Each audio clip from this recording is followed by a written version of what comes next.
Amit, yes sir. बऱ्याच दिवसानंतर आपण ठरवून आज भेटतोय. भेटण्याचं मुख्य कारण हे आहे यावेळेला की मी ॲक्च्युली 6-7 महिने झाले एक नवीन सिरीज सुरू केलेली आहे. दृष्टिबोध चॅनल जे आहे आपलं यूट्यूब चॅनल, त्याच्या माध्यमातून आपण लोकांपर्यंत समाजामध्ये जे विविध प्रकारचे विषय चालू आहेत, सामाजिक विषय असतील, पॉलिटिकल विषय असतील, एज्युकेशनल विषय असतील, त्या माध्यमातून नेमका समाजावरती, युवा मुलांवरती, लहान मुलांवरती, वृद्धांवरती काय परिणाम होतोय, प्रोफेशनलवरती काय परिणाम होतोय, जे काही विषय सध्या मीडियामध्ये चालू आहेत. आणि त्यात मग सोशल मीडिया जो आहे, त्या सोशल मीडियामध्ये तर आपल्याला माहिती आहे की आज बरेच काही कंटेंट जे आहेत ते व्हायरल होतात. मग इंस्टाग्राम असेल, फेसबुक असेल, ते शॉर्ट्स असतील, तर त्यामध्ये एंगेज जे होत आहेत लोक, ते नेमक्या कोणत्या विषयामध्ये जास्त होत आहेत आणि त्याचा खरंच त्यांच्या जीवनावरती, त्यांचे जीवनमान बदलण्यावरती सकारात्मक नकारात्मक काय परिणाम होतोय. स्पिरिच्युअल विषय असतील, सायंटिफिक विषय असतील, रिसर्च ओरिएंटेड जे विषय असतात त्याच्यावरती मी काम करतोय. तर त्याच एका मुद्द्याला घेऊन तुला भेटायला आलेलो आहे, कारण तूही त्याच विषयामध्ये खूप चांगलं काम करतोयस, मोटिवेशनचं काम करतोय. तुझ्या प्रोजेक्टचं नावच मोटिवेशनल सोल आहे. सो ह्या सर्व माध्यमातून ज्यावेळेस लोकांपर्यंत पोहोचतोयस, तर तुझ्या या मोटिवेशननी जो परिणाम होतोय, प्रत्यक्ष तुला लोक भेटतात, तर त्यांच्यावरती कसा परिणाम होतो, तर ते मला जाणून घ्यायचंय. ओके. तुझ्या जीवनामधल्या पास्ट तू मला सांगू शकशील, जेणेकरून तुला ह्या विषयांची प्रेरणा कशी मिळाली आणि आज तू त्याच्यामध्ये कसं काम करतोयस. बिलकुल, नक्कीच. सो तुमच्या सगळ्या ऑडियन्सला सगळ्यात आधी तर सादर प्रणाम. So my name is Amit Talhat. I'm the founder of Motivational Souls. I help people to come out from the stress, anxiety and depression. So 2017 पासून मी हे काम करतोय. आतापर्यंत जवळपास 8,000च्या वरतीच माझ्या 1-to-1 कोचिंग सेशन झाले, की त्याच्यामध्ये माझा असा एकही मेंटी नाहीये की ज्याने येऊन मला बोललाय की अमित सर, तुम्ही आम्हाला ज्या टेक्निक सांगितल्या त्या आमच्यावरती वर्क नाही झाल्या. सो ज्या काही मी टेक्निक लोकांसोबत शेअर करतो, ह्याच्या आधी करोडो लोकांनी वापरल्यात. त्या करोडो लोकांपैकी मी सुद्धा एक होतो. मी सुद्धा त्या टेक्निक माझ्या स्वतःवरती आधी वापरल्या आणि त्यातून मला फायदा झाला. आणि मग त्याच्यानंतर मला असं रिअलाइज झालं की अरे हे तर एकदम फार सोपं आहे. म्हणजे जो कोणी माणूस एन्झायटी, स्ट्रेस, ओव्हर थिंकिंग मध्ये जातो, त्याला त्याच्यातून निघणं फार इझी आहे. फक्त एवढंच आहे की त्याला तो रस्ता माहीत नाहीये, त्याला तो मार्ग माहीत नाही. आणि तेच फक्त त्या रस्त्यावरती चालायचं कसं आणि तो पाथ कसा चूज करायचा, ते फक्त मी माझ्या सेशन्समधून लोकांपर्यंत पोहोचवत असतो. सोबतच महाराष्ट्र शासनाचं क्लास 1, क्लास 2 ऑफिसरचं ट्रेनिंग माझ्याकडे. आत्ता रिसेंटलीच मागच्या 2 वर्षापासून बाहेरच्या कंट्रीजमध्ये पण खूप जास्त जाणं येणं चालू झालं. त्याच्यामध्ये टीम बिल्डिंगचे सेशन असतील, स्ट्रेस मॅनेजमेंटचे सेशन असतील. सो बाहेरची कंट्री खूप जास्ती अवेअर आहे मेंटल हेल्थला घेऊन. अनफॉर्च्युनेटली इंडियामध्ये त्या गोष्टींना जास्त बघितलं जात नाही. मगाशी तुम्ही जो एक मुद्दा उपस्थित केला की सोशल मीडियावरती लोक खूप जास्त स्क्रोलिंग करतात, तर त्याच्यामध्ये खूप साऱ्या रील्स अनवॉन्टेड ॲक्च्युली खूप जास्त टाईम स्पेंड होतो. युजली आपल्याला एखादं नोटिफिकेशन आलं तर ते आल्यानंतर ते आपल्या कामाचं पण नसतं, पण आपण त्या एक नोटिफिकेशनला ऑन करतो आणि मग त्याच्यामध्ये आपण वेळ इतका व्हायला घालवतो की जोपर्यंत आपल्याला कोणी आवाज देत नाही तोपर्यंत आपल्याला रिअलाइज होत नाही की अरे यार, मी ह्याच्यामध्ये अडकलोय. इव्हन रादर तुम्हाला फोन जोपर्यंत येत नाही तोपर्यंत सुद्धा तुम्हाला कळत नाही. ह्याच्या आधी हे असं नव्हतं. एखादं नोटिफिकेशन आलं तर तुम्हाला रिअलाइज व्हायचं की यार, मी ना खूप वेळ व्हायला घालवला. आता ना त्याच्या पलीकडे तुम्ही गेलात. आता तुम्हाला समजतच नाही की तुम्ही 1 तास घालवलाय की 2 तास घालवलाय. जोपर्यंत तिसरा व्यक्ती येऊन तुम्हाला असं हलवत नाही ना, तोपर्यंत तुम्हाला समजत नाही की अरे यार, मी तर खूप वेळ व्हायला घालवला. काउन्सिलिंगच्या ज्या माझ्याकडे केसेस येतात ना, त्याच्यामध्ये मी हे खूप व्यवस्थित बघितलं की पहिले लोकांना रिग्रेट व्हायचं मी सोशल मीडियावरती वेळ व्हायला घालतोय. आता त्यांना असं नाही वाटत की मी व्हायला घालवतोय, किंवा त्यांना ते रिअलायझेशन सुद्धा येत नाही. कारण रिझन एकदम सिम्पल आहे. मार्क झुकरबर्गचा एक इंटरव्ह्यू होता. त्या इंटरव्ह्यूमध्ये त्याने ही ॲक्च्युली गोष्ट बोलली होती की म्हणजे आपण सोशल मीडिया जे काही वापरतो, इंस्टाग्राम, फेसबुक, आता फेसबुक तर खूप रेअरली वापरला जातं, पण तरी पण अजून पण असं खूप सारं क्राऊड आहे की जे अजून पण फेसबुक वापरतात. So YouTube, Instagram, even LinkedIn, even threads, जेवढे पण social media, Snapchat, you name it and you just tell me. ह्या ज्या पण सोशल मीडियाच्या प्लॅटफॉर्मवरती तुम्ही जाता, तर ह्याच्या पाठीमागे बॅकएंडला काम करण्याची जी टीम आहे ना, ही फार मोठी टीम आहे. त्यांचा IQ लेव्हल जो हा आपल्यापेक्षा नेक्स्ट लेव्हलचा आहे. सो मी मगाशी जे सांगितलं, की मार्क झुकरबर्गचा एक कोट होता, की तर तुम्ही एवढा सोशल मीडियावरती टाईम जो काही तुम्ही स्पेंड करता, तो का करता? तर मग त्याच्यातून मार्क झुकरबर्गला पैसे मिळतात का? हं. तुम्हाला असं वाटतं, "अरे काय यार, आपण बघितल्यामुळे त्याला थोडी ना पैसे मिळणार आहेत." हं. पण इथं आपण खूप मोठी चूक करतोय. त्याचं म्हणणं असं आहे, की if you are not buying the product, then you are the product. तुम्हाला ज्या ॲडव्हर्टाइजमेंटच्या शो केल्या जातात ना, हं, हं. तर त्या तुम्हाला ह्याच्यासाठी शो केल्या जातात, की जेणेकरून त्या ऑनलाईन साईटवरती तुम्ही जावा आणि तिथून तुम्ही पर्चेस करावं. बरोबर. त्यासाठी म्हणून हे मार्क झुकरबर्गनी हे जे प्लॅटफॉर्म आहे याला एवढ्या चांगल्या पद्धतीने डेव्हलप केलं. हं, हं, हं. आणि बॅकएंडला जी इंजिनिअरिंगची जी टीम आहे, हं, हं. त्यांचं कामच हे आहे, की तुम्हाला त्या सोशल मीडियाच्या प्लॅटफॉर्मवरती एंगेज ठेवणं. पहिल्याचा जर तुम्ही टाईम बघितला, हा रिसर्च सांगतोय. पहिलं जर तुम्ही बघितलंत, तर तुम्ही जेव्हा एखादी रील बघायचे, तर तुम्ही ॲटलीस्ट 15 सेकंड, 20 सेकंड्स तुम्ही ती रील बघायचे, की बाबा अरे काय आहे ह्याच्यामध्ये? हं, हं, हं. आता तसं नाही झालेलं. आता हार्डली 3 सेकंदामध्ये तुम्ही डिसिजन घेता, की ती रील मला कन्झ्युम करायची का मला स्क्रोल करायचे? आणि हा प्लॅटफॉर्म एवढा ईझी झालाय, की जस्ट तुम्ही फक्त स्क्रोल करा. हं, हं. नेक्स्ट रील लगेच तुमच्यासाठी अवेलेबल असेल. तुम्ही एखाद्या रीलवरती टाईम स्पेंड करा. तीच सेम रील तुम्हाला 2 रील नंतर पुन्हा परत त्याच टाईपचे तुम्हाला रील्स दाखवल्या जातील. बरोबर. तुम्ही एखादी बघितली, 2 रील तुम्हाला नंतर सतत कॉमेडी चालू होतील. तुम्ही एखादी इमोशनल बघितली, त्याच्यावरती तुम्ही होल्ड केलात, तर ती तुम्हाला दाखवली जाईल. हं, हं. सो ह्याच्या पाठीमागं पण मोबाईलवरती तुमच्या आय म्हणजे जे तुमचे डोळे आहेत, हे ॲक्च्युअली कुठं बघतात ते, ह्याच्यावरती सुद्धा ॲक्च्युअली ही इंजिनिअरिंग टीम काम करते. आणि ह्या एवढ्या छोट्या-छोट्या मायन्यूट गोष्टी आहेत, की ज्या आपल्याला नाही. ह्याच्यावरती बघितलं तर की तुम्ही किती टाइम स्पेंड केला त्या एका पोस्टवरती. हं, हं, हं. किती सेकंद तुम्ही त्या पोस्टवरती थांबलात आणि मग ती तुमच्या डोळ्यांना छान वाटली का? त्याच्यामध्ये कलर कुठला तुम्हाला छान वाटला? त्याच्यामधली कुठली इमेज तुम्हाला छान वाटली? आणि मग त्याच्यावरती मग ती बॅकएंडला ती इंजिनिअरिंग टीम काम करते आणि मग ती तुमच्या क्लोनच्या हिशोबाने तुम्हाला तशा टाईपचा तुमचा एक लिटरली तुमचा एक क्लोन बॅकएंडला बनवला जातो. आपण जे आता आर्टिफिशियल इंटेलिजन्स जो म्हणतोय, हं, हं, तसं हं. डिक्टो AI तुमचा पाठीमागे बॅकएंडला तुमचा तयार केला जातो आणि त्याच्यावरून ते डिसाईड करतात, की आता मी गेम खेळलेला आहे व्यक्तीसोबत. आता मी ह्याला पॉर्नोग्राफीवाले मी थोडेसे ह्याला दाखवेल. त्याच्यानंतर मी ह्याला मोटिव्हेशनचे दाखवेल, ह्याला काही कॉमेडीवाले दाखवेल, काही सेंटी दाखवेल. त्याच्यामध्ये बघू हा कुठं टाईम जास्तीत जास्त स्पेंड करतोय. हं, हं. आणि बघा तुम्ही आता जर तुम्ही बघितलत ना, खूप साऱ्या लोकांना रिअलाईज होईल हे मे बी. ज्यावेळेला तुम्ही रात्री जेव्हा तुम्ही स्क्रोल कराल ना, त्यावेळेला तुम्हाला पॉर्नोग्राफीवाले व्हिडिओ तुमच्या डोळ्यासमोर येतील, ओके. न्यूडवाले. हं. तुम्ही जर सकाळी स्क्रोल करत असाल, तर तुम्हाला सगळे मोटिव्हेशन, थॉट्सवाले हे असे तुम्हाला मिळतील. हं, हं. तुम्ही सकाळी 9:30-10च्या टायमामध्ये तुम्हाला सगळे कॉमेडी मिळतील. दुपारच्या टायमामध्ये तुम्हाला वेगळे असतील. हे काय झालंय? हा तुमचा अवेअरनेस नाहीये ना. त्याच्यामुळे तुम्हाला माहितीच नाहीये, की आपण काय करतोय.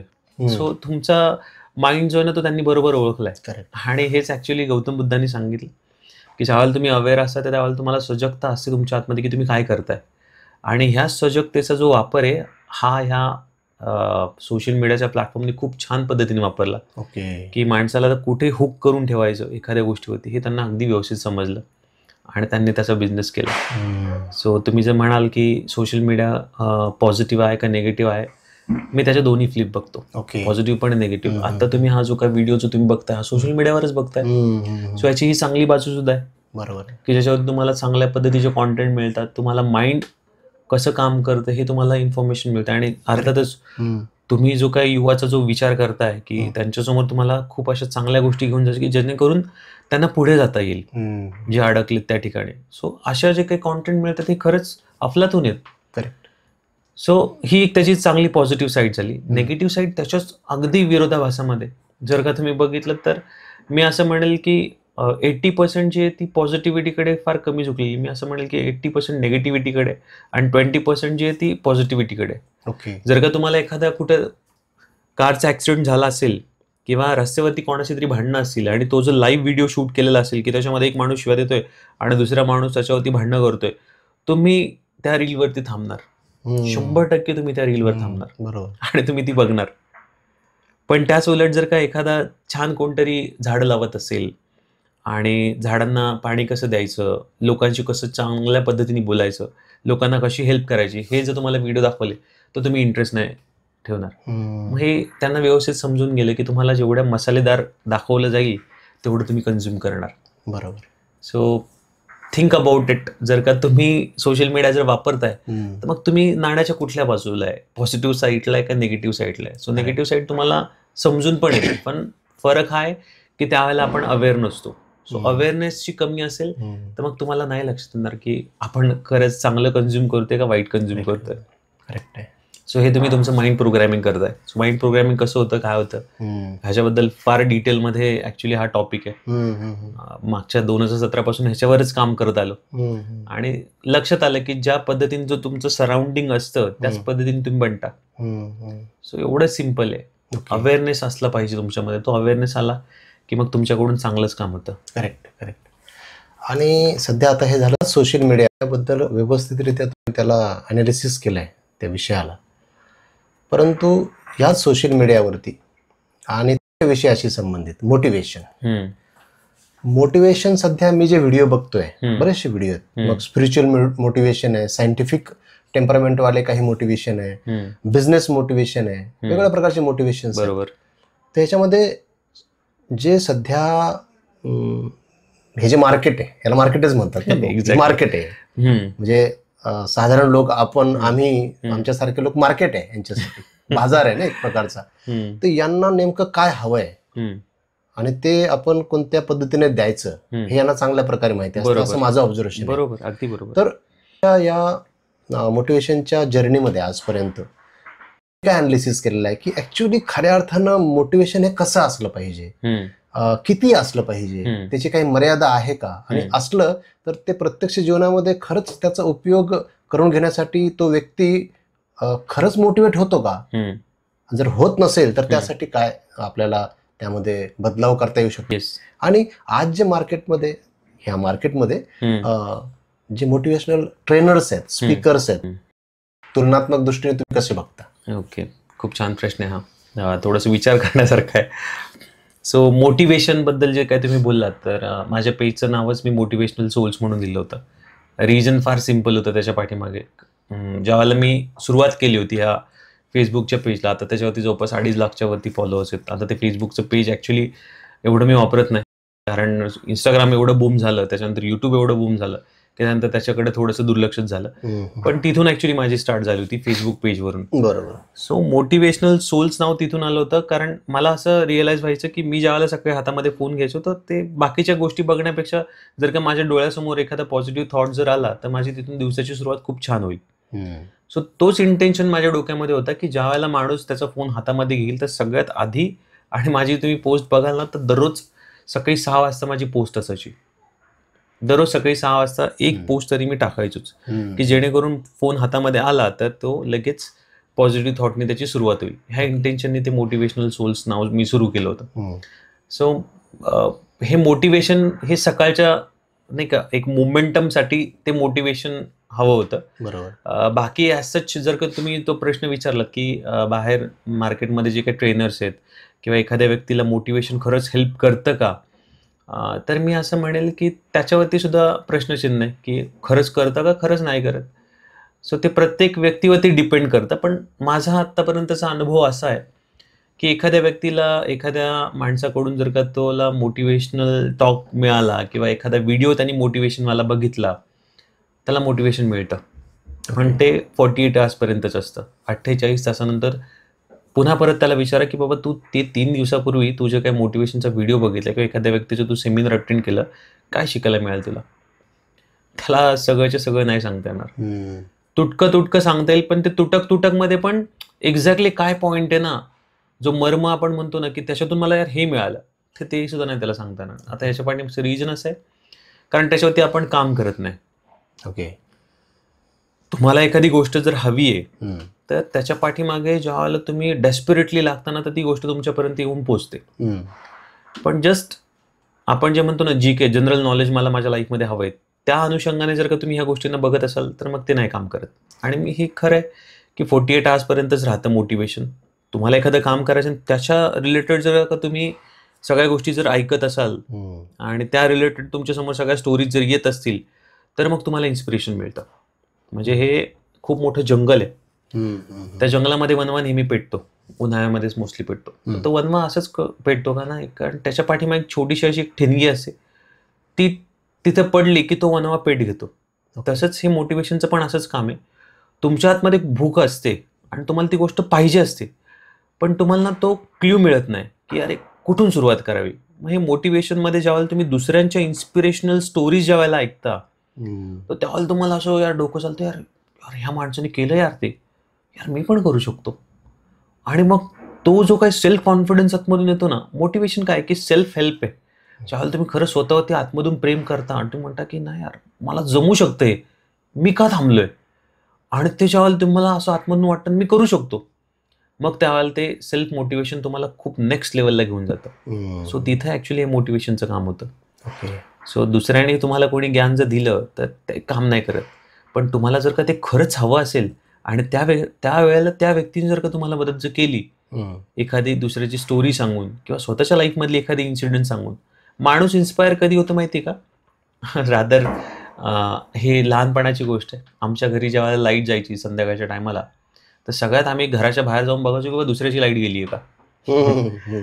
सो हे काइंड ऑफ हे मोटिवेशनमध्ये पण हे असंच होतं की जर का मी हे काम करतोय तर ह्याचा रिझल्ट आलाय का अगोदर, मग मला दुसऱ्याचं रिझल्ट बघू दे. अच्छा ह्याला रिझल्ट मिळाला, पण ह्याच्यासाठी ह्याने एवढ्या खस्ता खाल्ल्यात, ह्याने एवढा स्ट्रगल केलाय, म्हणजे माझ्या लाईफमध्ये आत्ता एवढं स्ट्रगल आहे का? यार नाही माझ्या लाईफमध्ये.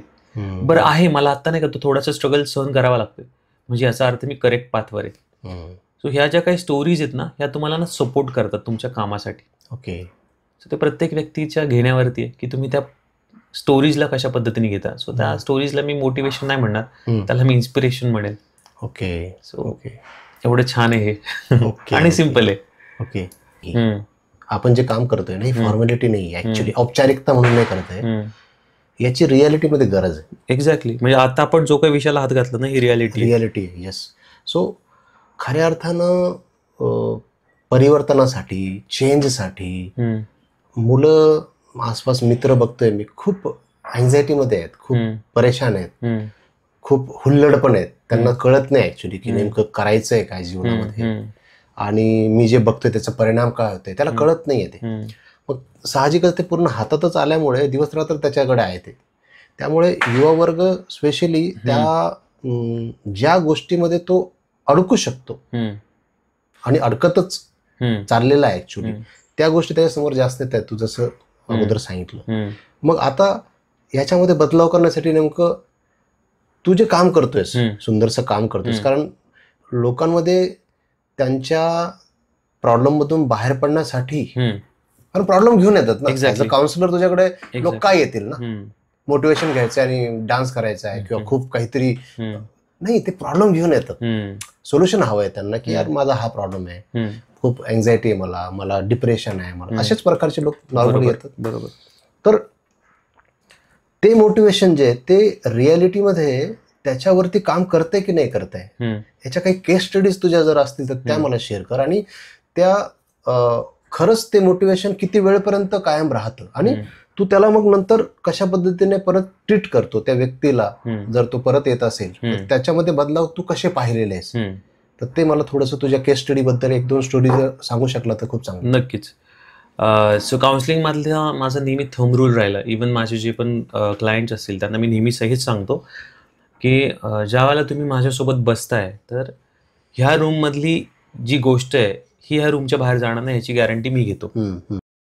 त्याच्यामुळे तुमच्या ज्या काही पर्सनल गोष्टी असतील त्या मी बाहेर कधीच उल्लेख करणार नाही त्याचा, जोपर्यंत तुमची मी परमिशन घेत नाही तोपर्यंत. बरोबर.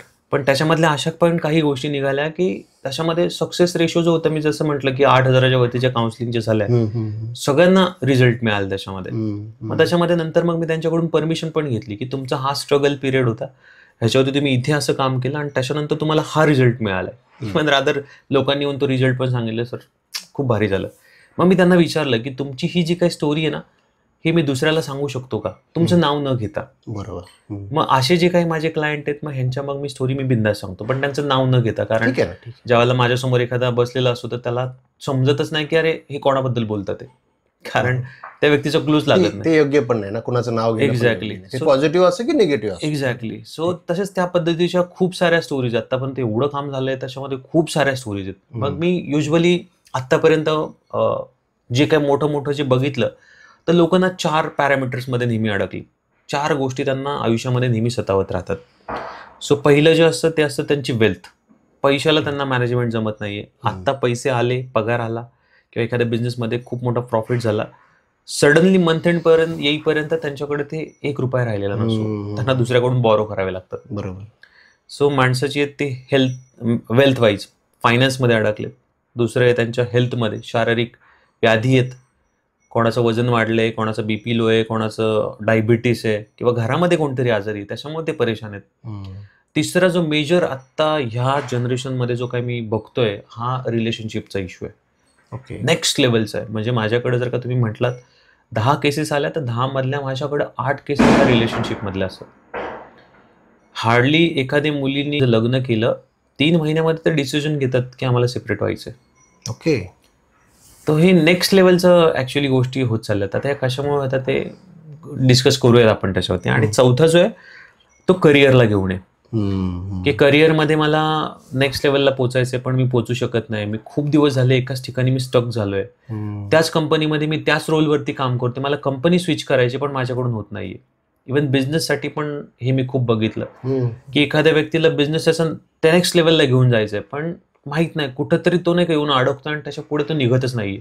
तो बिझनेस कुठेतरी येऊन स्टक झालाय. सो हे करिअर. सो ह्या 4 पॅरामीटर्स आहेत. सगळ्यात पहिला तुमची वेल्थ, हेल्थ, रिलेशनशिप आणि करिअर. हे 4 पॅरामीटर्समध्ये नेहमी मी लोक बघितले. त्यातल्या 2-3 जर मी जर स्टोरीज जर तुम्हाला सांगितल्या तर रिलेशनपासूनच आपण सुरुवात करू. कारण सगळ्यात जास्त ॲक्च्युली हॉट टॉपिक सध्या तोच आहे. ओके. लोकांना जमत नाही की त्यांचे रिलेशन कशा पद्धतीने मॅनेज करायचं. प्रॉब्लेम हा आहे ना की मुलगी सुद्धा जी असते ती व्यवस्थित पैसे कमवणारी असते आणि मुलगा सुद्धा असतो तो व्यवस्थित पैसे कमवणारा असतो. सो इक्वली असतात. दोघं पण इक्वली कुठेतरी स्टँड करतात. पहिली जी आपली जी सिस्टम होती त्याच्यामध्ये आपल्या ज्या आई होत्या त्या ॲक्च्युली काम करत नव्हतं. काम इन द सेन्स त्या आपल्या घरातलं काम करायचं पण खूप सारं काम करायचे होते. त्याच्यामुळे त्यांच्याकडे असं वेळच नव्हतं की त्या कुठेतरी बाहेर जातील आणि काहीतरी काम करतील. त्यावेळेला पुरुषप्रधान संस्कृती होती अशी त्या टाईपची. मे बी त्याच्यामुळे पण त्या टायमामधले जे डिवोर्सच्या ज्या केसेस होत्या ह्या फार कमी होत्या. इवन मी आता खरंच बाबासाहेब आंबेडकरांनी जे काही काम केलं, मुलींना ज्या पद्धतीने त्यांनी संविधानामध्ये ज्या काही तरतुदी करून ठेवल्या त्यानुसार मुलींना खूप साऱ्या संधी उपलब्ध झाल्या आणि त्यातून मुली खूप छान पद्धतीने खूप नेक्स्ट लेवलला जाऊन पोहोचल्या. म्हणजे आता रिसेंटली जो काही सिंदूर अटॅक जो काही भारताने केला तर त्याच्यामध्ये लीड जे केलं ते महिलांनी लीड केलं. सो हीच स्वातंत्र्यापूर्वीची ही परिस्थिती नव्हती. त्यावेळेला बाईला फक्त चूल आणि मूल आणि त्यावेळेची जी वर्णव्यवस्था होती ही विचित्र पद्धतीची होती. पण त्याला म्हणजे अगदी योग्य पद्धतीने जो काय सुरुंग लावला असं म्हणेल मी की तो लावला तो बाबासाहेब आंबेडकरांनी. आणि त्याच्यामधून जी काय स्त्रीला जी काय प्रेरणा मिळाली पुढे येण्यासाठी ती खरंच नेक्स्ट लेवलची होती. सो जसजशा मुली शिकायला जशी सुरुवात झाली त्यांचा IQ लेवल वाढला आणि त्यांना समज आली सगळ्या गोष्टींची. मग त्यावेळेला त्यांना लक्षात आलं की प्रत्येक वेळेला मीच का म्हणून स्ट्रगल करायचा. पुरुष आहे, मी सुद्धा काम करते, तू सुद्धा काम करतोय. मग दोघांनी मिळून हा संसार चालू आहे जे की अगदी बरोबर आहे आणि तसंच हवं असायला पण हवं. तसंच हवं. प्रॉब्लेम हा झाला की पुरुष प्रधान संस्कृती असल्यामुळं त्याच्या जनरेशनमध्ये त्यांनी बघितलं की त्याच्या आईवडिलांमध्ये तर त्याची आई घरात असते, वडील काम करतात. त्याच्या आईने त्याच्या वडिलांपाशी कधी तोंड नाही खोललं किंवा त्यांची कधी भांडणं झाली त्यांनी बघितली नाही. पण इथं उलटं व्हायला लागले की इथं भांडणं झालेले बघितले नाही या कारणाने. एक्झॅक्टली दुसरे काही कारण असू शकतात पण एक्झॅक्टली ह्या कारणाने जॉब किंवा मला पण स्वातंत्र्य हवं याला घेऊन त्या बोलायच्या नाही. एक्झॅक्टली. मग हे तो इथे बघायला त्यांनी सुरुवात केली की मग त्याच्यामध्ये मग ह्याला असं झालं की यार मग ही माझ्यासाठी फिट नाही, ही माझ्या आईसारखी नाही. माझी आई कशी एकदम गरीब गाय ती सगळं ऐकून घेते तशी यार ही नाहीये. मग हिच्यासोबत माझं नाही बनू शकत. हे माझ्यासाठी गॅसलाईट आहे. सो गॅसलाईटची एक स्टोरी आहे ॲक्च्युली. US ही एक कन्सेप्ट होती. सो आजकालच्या रिलेशनमध्ये हे ॲक्च्युली खूप वापरलं जातं की my boyfriend is like gaslight, my girlfriend is like gaslight. So gaslight काय भन्नाटची स्टोरी आहे. एक ॲक्च्युली माणूस होता, त्याला त्याच्या बायकोकडून संपत्ती मिळवायची होती. म्हणून मग तो काय करायचा की घरात आला की गॅसची जी फ्लेम असायची ना तो कमी करायचा आणि जे काही शिजवत असेल ना त्याला वेळ लागायचा आणि मग तो म्हणायचा अगं तू गॅस नाही का पेटवला किंवा कधी कधी तो गॅस बंद करून टाकायचा. सो हे तो करायला लागला आणि मग ती नाही का विचार करायची, अरे नाही मी तर व्यवस्थित ठेवलं होतं. आणि त्यांनी काय केलं की तिला ना सगळ्यांपासून कट ऑफ करून टाकली. म्हणजे तिच्या फॅमिलीशी तिने बोलायचं नाही, मित्रमैत्रिणींसोबत बोलायचं नाही, घरातच फक्त राहायचं. आणि मग त्यांनी तिला हळूहळू कट ऑफ केली आणि मग त्याच्यानंतर ना त्यांनी तिला सायकोलॉजिकली अशा पद्धतीने तिला ट्रीट करायला सुरुवात केली की तू वेडी आहेस. ओके. मग तिथून ती गॅसलाईटची ॲक्च्युअली स्टोरी चालू झाली की त्याच्यामध्ये ना तुम्हाला हळूहळू टॉर्चर केलं जातं आणि मग त्याच्यातून एक पॉईंटला तुम्हाला असं आणून सोडलं जातं की तुम्हाला असं वाटतं की यार नाही यार मी मूर्खच आहे, मला काय जमत नाही. मग ही गॅसलाईटची ही ॲक्च्युअली स्टोरी. मग हे प्रत्येक रिलेशनमध्ये ना हे ॲक्च्युअली असं होते सध्या की नाही तुला नाही जमत आहे, नाही तू बरोबर नाही आहे, नाही तुला होऊ शकत नाही तुझ्याकडून. मग हे जे काही डॉमिनेशन जे काही यायला सुरुवात झाली मग त्याच्यातून मग ते रिलेशनमध्ये ॲक्च्युअली प्रॉब्लेम सुरू झाले. मग त्याच्यामध्ये प्रत्येकाला असं वाटतं की माझा boyfriend is like a gaslight, my girlfriend is like a gaslight. म्हणजे ही मला कमी पाडते, ही माझ्या सेल्फ इमेजवरती म्हणजे माझी जी इमेज आहे त्याच्यावरती हा डाऊट करतोय, म्हणजे हा मला सपोर्टिव्ह नाही आहे. मग तो जो सपोर्टिव्हनेस आहे तो ज्यावेळेला निघून जातो कुठल्या पण रिलेशनशिपमधला त्यावेळेला ॲक्च्युली प्रॉब्लेम सुरू होतं. सो रिलेशनमध्ये प्रॉब्लेम येण्याच्या पाठीमागचं रिझन हेच आहे की ते दोघं जण अवेअर नाही आहेत गोष्टींना घेऊन त्यांच्यासोबत घडत असलेल्या. मुलींची अपेक्षा असते रील्स, मी जसं म्हटलं की सोशल मीडियावरती खूप सारे रील्स बघतात. मग त्याच्यामध्ये काय होतं की ते बाकीच्या कपल्सला बघतात की यार किती छान बाहेर जातात ते मलेशियाला. माझ्या तोंडामध्ये मलेशियाला कारण आत्ता जस्ट रिसेंटली मला ॲक्च्युली मालदीव बोलायचं होतं. सो मालदीवला जातात, बाहेरच्या कंट्रीजमध्ये स्वित्झर्लंड, स्वीडन ह्या बाकीच्या ठिकाणी जातात. यार आम्ही नाही राहू जाते असं का, मग मी माझी लाईफ कधी एन्जॉय करणार. मग ती त्याच्या मिस्टरांकडे बोलून दाखवते आपण कधी करणार. पण मग तो म्हणतो की यार आता आपली एवढी फायनान्शियल कंडिशन नाहीये. मग ती म्हणते लोन घेऊ ना, लोन पण मिळतात ते आजकाल, आणि इव्हन आजकाल ट्रॅव्हलसाठी तुम्हाला लोन मिळतं. सो तुम्ही जर का एखादी ट्रॅव्हलवाल्या सतत जर तुम्ही रील्स बघायला सुरुवात केली तर तुम्हाला नेक्स्ट रील येईल की तुम्हाला लोन हवंय का ट्रॅव्हलसाठी, आम्ही पे करतो. म्हणजे तुम्हाला ते इंस्टाग्रामवरती तुम्हाला लाईक्स वाढवायचे त्यासाठी म्हणून तुम्हाला लोन दिलं जातं. मी जसं मागाशी म्हटलं ना की if you are not buying the product then you are product. So ही काइंड ऑफ ती कन्सेप्ट आहे की तुम्ही जी रील कन्झ्युम कराल त्या पद्धतीचे तुमच्याकडं ते ॲडव्हर्टाइजमेंट रेडी असतात त्यांच्याकडे आणि ते तुम्हाला शो केले जातात. मग त्याच्यातून ह्यांना असं वाटतं की यार लोन मिळतंय ना आणि मग लाईफची मजा आपण कधी करणार. आणि मग जी मुलगी असते ती हट्ट करते त्याच्याकडे आणि मुलगाचा असतो तो म्हणतो यार नाही होऊ शकत. बरोबर. मग त्याला ते ॲक्च्युली तिला कन्व्हे करता येत नाही की हे का नाही होऊ शकत, पण तिचा हट्ट असतो की तू मला सांग का नाही होऊ शकत. आणि मग ती समजून घेण्याच्या परिस्थितीमध्ये नसते. वाईसा मुलाचं पण असतं की मुलाला असं वाटतं की आपली जी बायको आहे ती एकदम अशी नेक्स्ट लेवलची असावी. बरोबर. आणि त्याच्यामध्ये मग ती कुठेतरी कमी पडते. मग त्याच्यामुळे ह्याला असं वाटलं की यार नाही ही यार नाही माझ्यासाठी बरोबर. मग तो जो काही कम्युनिकेशन जो काही गॅप तयार होतो ना तो गॅप ॲक्च्युली हळूहळू वाढत जातो.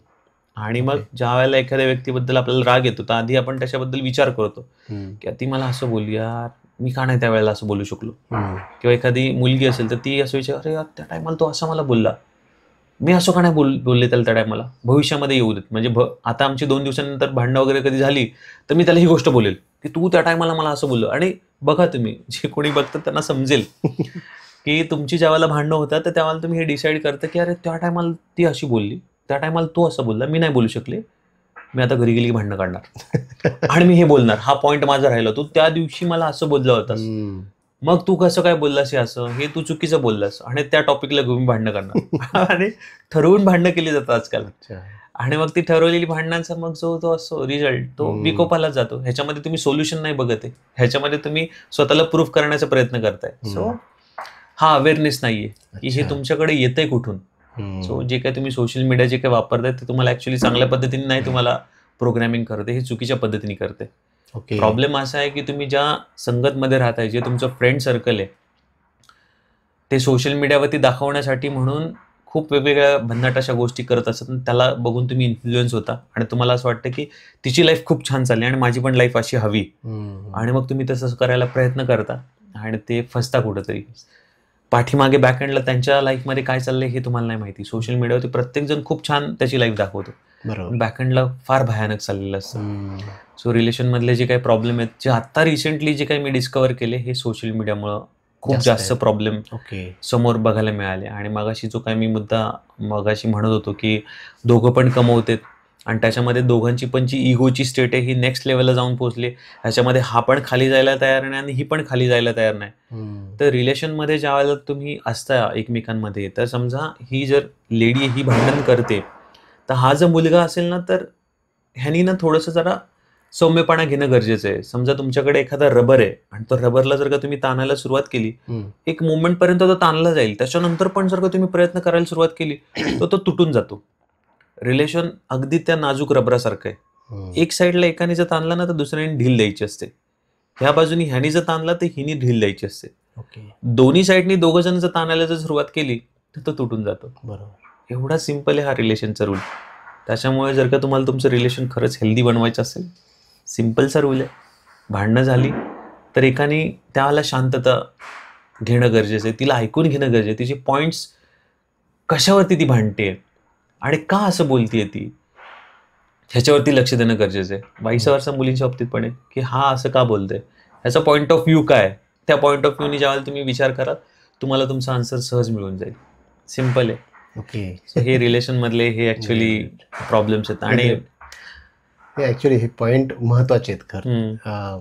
अनेक गोष्टी बोलता येऊ शकतात, परंतु ज्या केसेस तुझ्याकडे आलेल्या आहेत आतापर्यंत, त्यातले जे तू सिलेक्टिव्ह गोष्ट सांगितली ती खरंच सध्या पाहायला मिळते आपल्याला. मग ते युवा वर्ग असो की 40 वर्ष 50 वर्ष झालेले लोक आहेत, त्यांच्यामध्ये पण ह्या गोष्टी एक्झॅक्टली होत असतात. ठीक आहे.